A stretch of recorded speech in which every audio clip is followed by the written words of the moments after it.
punto de Y, que es la renta nacional de un país, es igual a consumo más inversión. A eso ahora le vamos a aumentar que Y, que es la renta nacional, el Producto Interno Bruto de un país, es demandado por consumidores, los hogares, por los inversionistas, empresarios, y ahora vamos a agregar al gobierno, se incluye el gasto del gobierno, ¿ya? Y como este modelo se va a tener algunas variaciones. Quisiera recordarles este aspecto porque es muy interesante analizar lo que hemos hecho en la anterior clase, cuando estábamos viendo el multiplicador, ¿no? El multiplicador del gasto. ¿Qué significa eso?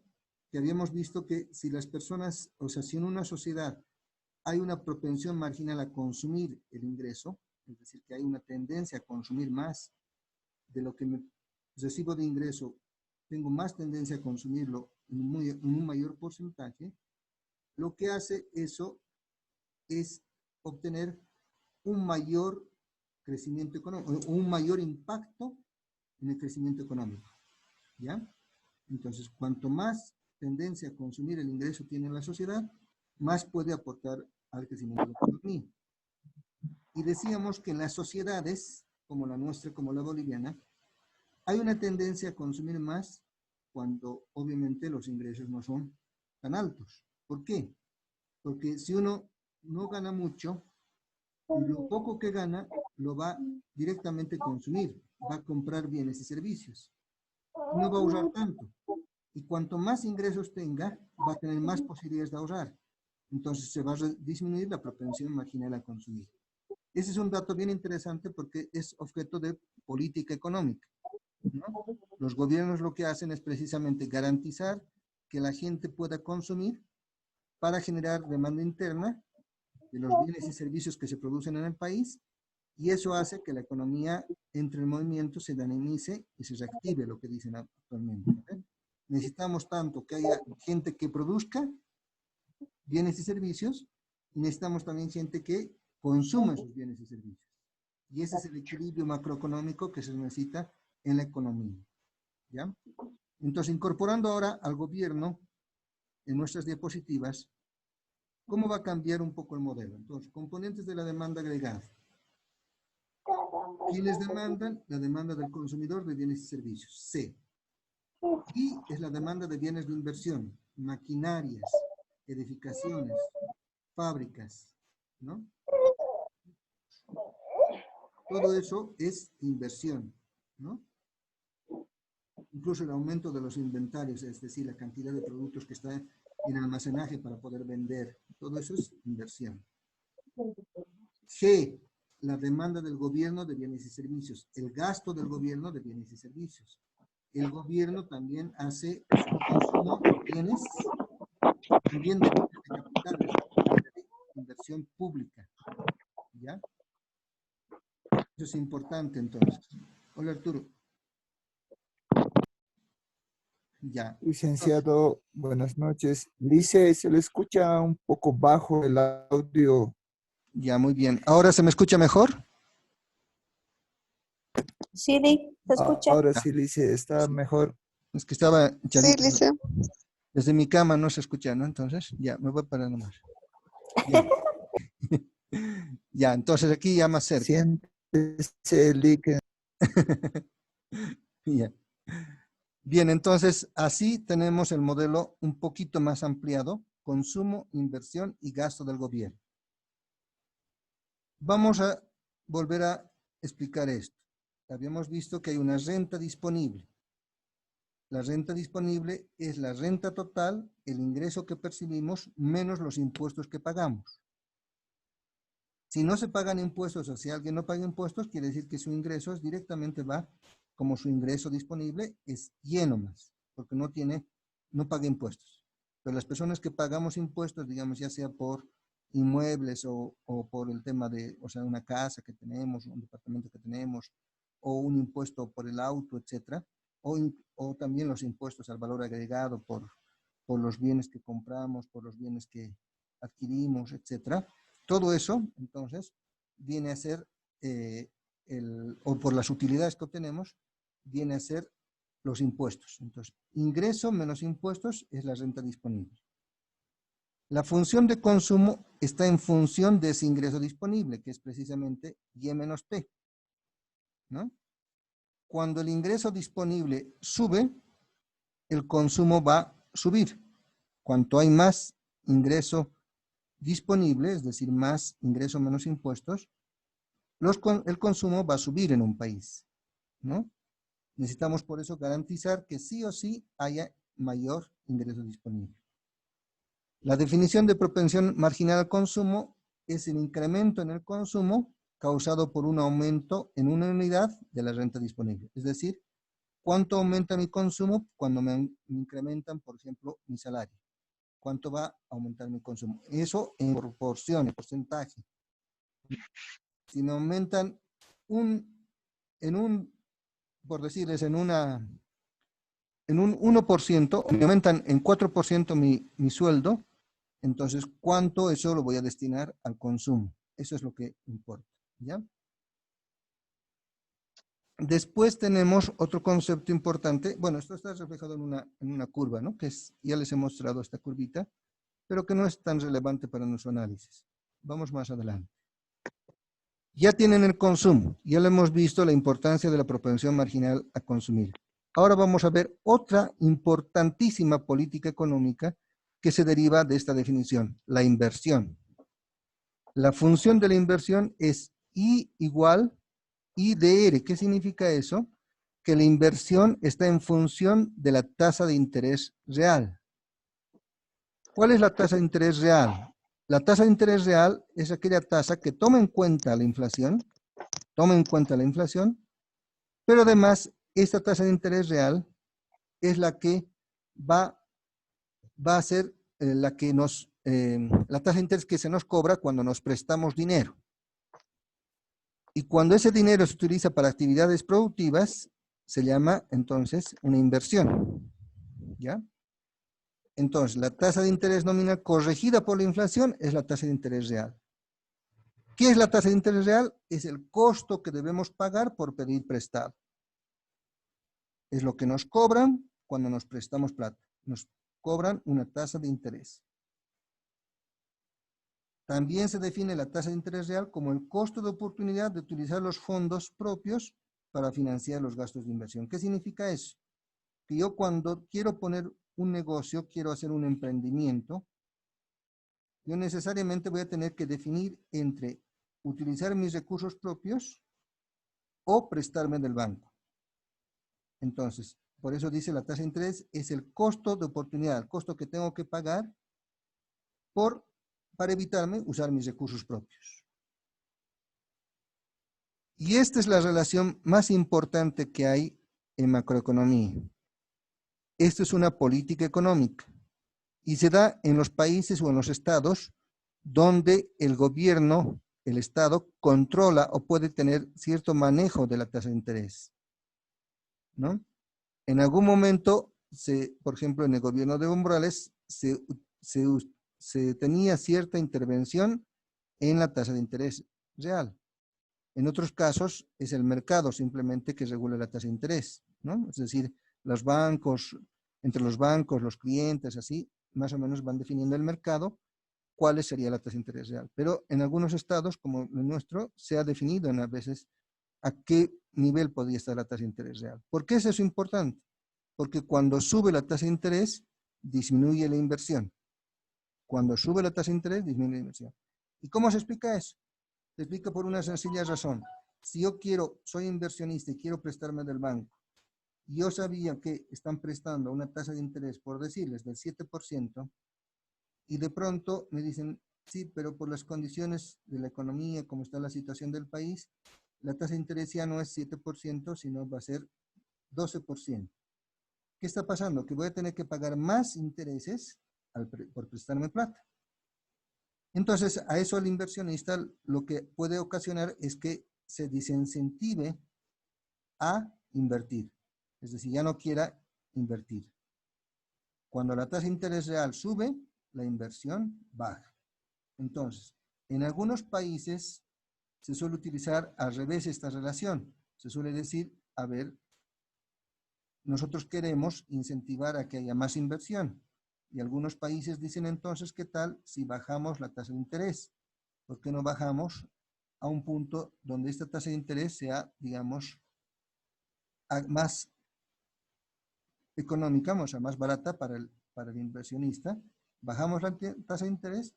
Entonces, si bajamos la tasa de interés, lo que ocasiona eso es que la inversión suba, ¿ya? Entonces, esa es una parte de unas políticas económicas que puede aplicar un país. Si quiere que la inversión suba, puede bajar la tasa de interés con la que se presta. Y de esa manera puede incentivar mayor inversión. Obviamente estamos hablando principalmente del sector privado, ¿no? Del sector privado, ¿ya? ¿Se entiende entonces esa relación tan importante que hay entre inversión y tasa de interés? ¿Se entiende, Pacho? Sí, sí, estoy Ya. captando. Entonces, eso es bien importante, ¿no? Cuanto más baja es la tasa de interés, más posibilidades de que los inversionistas invierten, los empresarios invierten, los emprendedores invierten. Si sube demasiado la tasa de interés, ya las personas no quieren prestarse porque tendrían que pagar muchos intereses. Bien. La función de inversión, su curva es así, es una curva descendiente que precisamente muestra que hay una relación inversa entre inversión y tasa de interés. Cuando la tasa de interés suba, la inversión va a bajar, ¿ya? Si, por ejemplo, estamos haciendo, partiendo de un R1, digamos acá, queremos subir la tasa de interés, y al subir la tasa de interés, digamos, estamos en esa situación,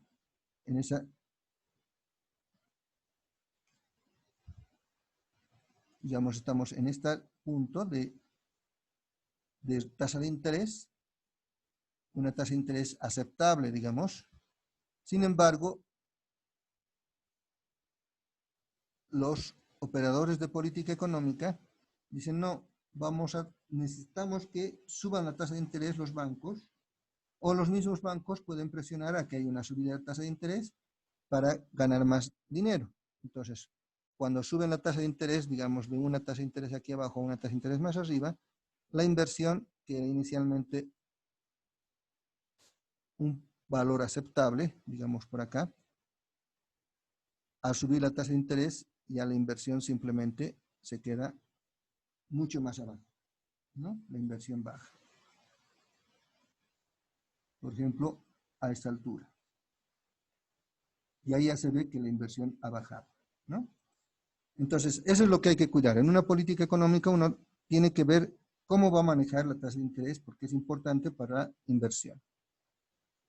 En el país, por ejemplo, en Bolivia, vamos a requerir reactivar la economía, ¿no? Y para reactivar la economía tenemos que de algún modo incentivar a que los capitalistas, los empresarios inviertan, y para eso no podemos cobrar muchas tasas de interés muy altas, ¿ya? Segunda, entonces, importante relación. Compras del Estado, gasto del gobierno en bienes y servicios. Este importante elemento, que es el gasto público, lo que hace es incluir todo lo que es gastos en bienes y servicios. No se olviden que actualmente, por ejemplo, hay un montón de situaciones que están pasando en el país que hacen relación a este elemento, el gasto del gobierno.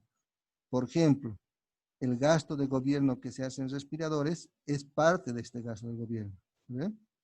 Pues es parte del gasto, ¿ya? Lo que se hace gasto en servicios de seguros, por ejemplo, que estaba pretendiendo adquirir YPFB, ¿no? Esos gastos son parte del gasto público. Habían querido contratar un seguro y estaban haciendo un seguro por 56 millones de dólares, 56 millones de bolivianos. Y ese valor es parte del gasto público. Ahora, en esta parte dice que se excluye los pagos por transferencias, por ejemplo, pensiones de la Seguridad Social, seguros de desempleo, en nuestro caso bonos, no están incluidos directamente en el gasto, sino en otra, es parte de las transferencias que se llama, que más adelante les voy a explicar. Se supone que las compras del Estado y los impuestos son exógenos, es decir, que está un gasto público dado y unos impuestos dados, ¿ya? En este modelo que les estoy explicando. Pero es importante esto. Gasto del gobierno, gasto en bienes y servicios. Así se plantea el modelito. La demanda agregada está formada por el consumo más la inversión más el gasto. Lo que está entre paréntesis significa que son las variables que determinan esa demanda agregada. Por ejemplo, el consumo está determinado por Y, que es la renta nacional, el ingreso, y T, que son los impuestos. Yo puedo afectar el consumo de dos maneras. Puedo incrementar los ingresos, puedo hacer aumentos salariales, puedo hacer que la gente gane más, y eso hace que el consumo aumente. O puedo disminuir los impuestos, y eso hace que el consumo también aumente. Puedo decir, por ejemplo, de ahora en adelante, vamos a pagar menos impuestos las personas que ganen entre tal monto y tal monto. Entonces, eso reduce los impuestos que pagan y eso hace que puedan consumir más. Puedo afectar entonces la inversión subiendo la tasa de interés o bajando la tasa de interés. Si quiero que la inversión aumente, bajo la tasa de interés y va a subir la inversión. O puedo finalmente afectar la demanda agregada con gasto público.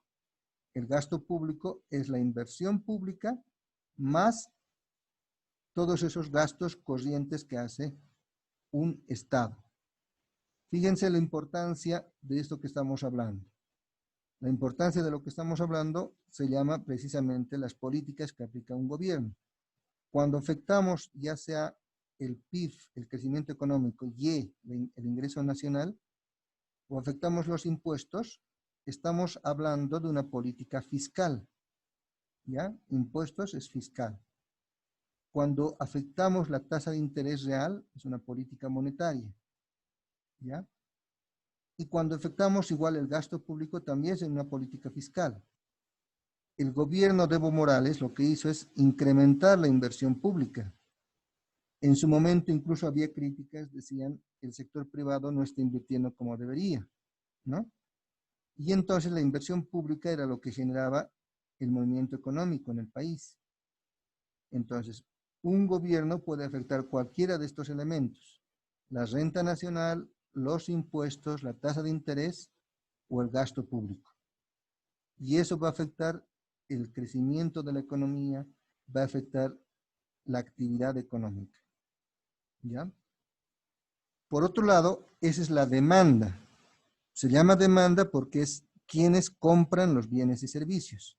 Son quienes demandan los bienes y servicios. En el otro lado está la oferta agregada.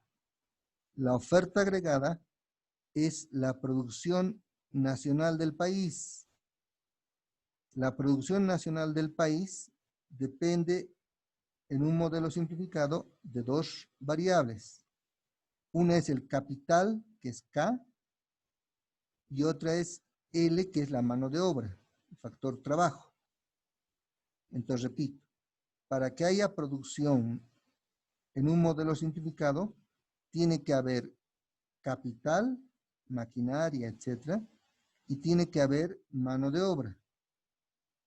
Esos factores, sumados a la tecnología, hacen que en un país haya producción. ¿Ya? Entonces, la oferta es la producción de bienes y servicios y la demanda es quienes consumen esos bienes y servicios. El equilibrio en un modelo macroeconómico simple se da cuando igualamos la producción, que es Y con una rayita encima, con la demanda agregada, que es todo eso que está ahí. Consumo, Y menos T más I en función de R más G, y ahí hallamos un equilibrio.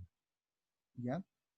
Entonces, la tasa de interés real dice que se ajusta para igualar la oferta con la demanda, que es la variable que se puede modificar en política, digamos, monetaria, ¿no?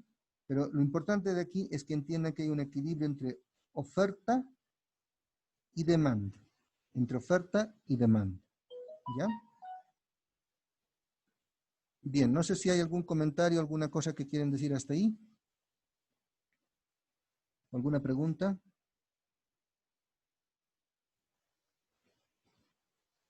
¿Se entiende? Sí, está bien, Rick. Ya. Ahora fíjense bien. Para hacerlo más específico, para que se entienda mejor, ese mercado que ya les he explicado que es de la inversión, que depende de la tasa de interés, lo vamos a ejemplificar mejor. Se llama el mercado de fondos prestables, es decir, dinero que se presta, entidades financieras que prestan.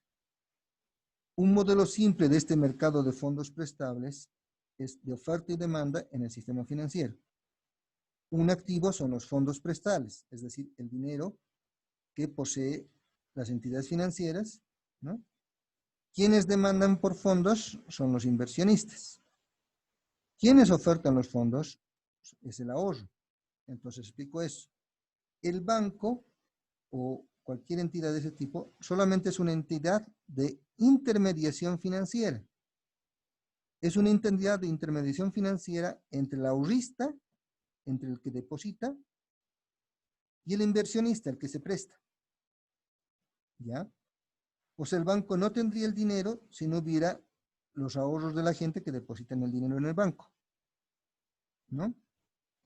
Entonces, la demanda por fondos la hacen los inversionistas, los que se prestan. Y la oferta de fondos lo ponen los ahorristas. El precio de los fondos prestables es la tasa de interés real. El precio del dinero que se presta es la tasa de interés real. ¿Ya? En todo mercado siempre hay una cantidad de bienes y un precio. Unos que demandan y otros que ofertan. En este caso es el mercado del dinero prestable, fondos prestables.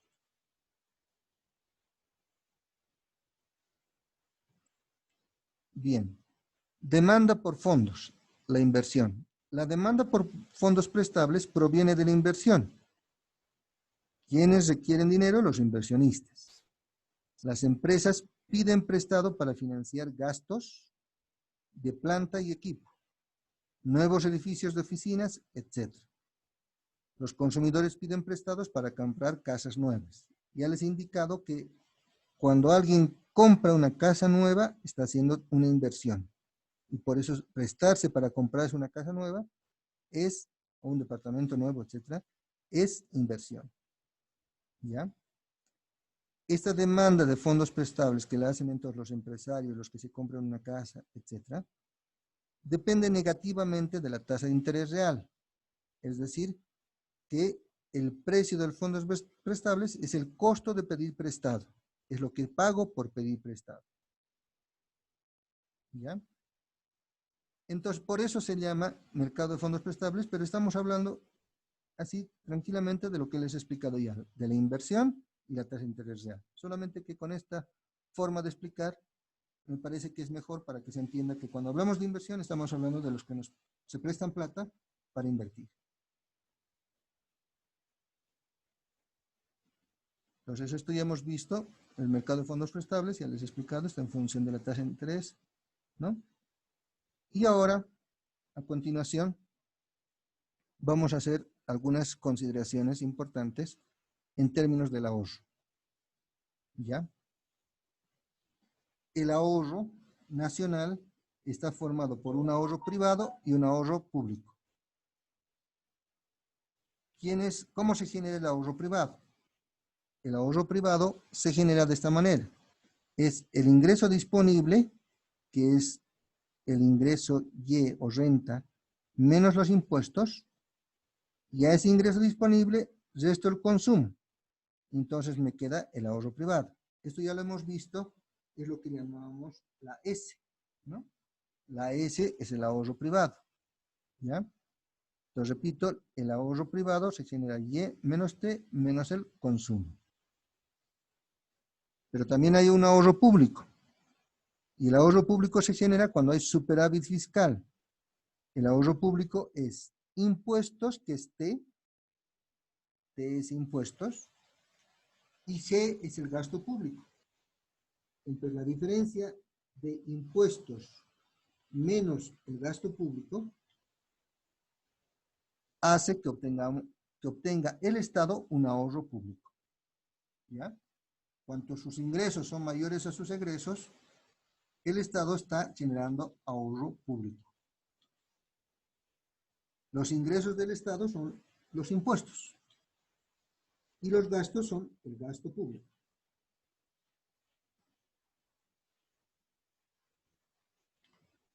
¿Ya? Ahora, el ahorro nacional es la suma del ingreso privado más el ahorro público. Entonces, el Estado también obviamente deposita su dinero en la banca. Aunque hay un banco que es más o menos estatal, como es el Banco Unión, pero igual deposita su dinero en la banca. ¿Ya? El Estado deposita su dinero en la banca. Y también, obviamente, los privados, que somos todos los ahorristas, depositamos nuestro dinero en la banca.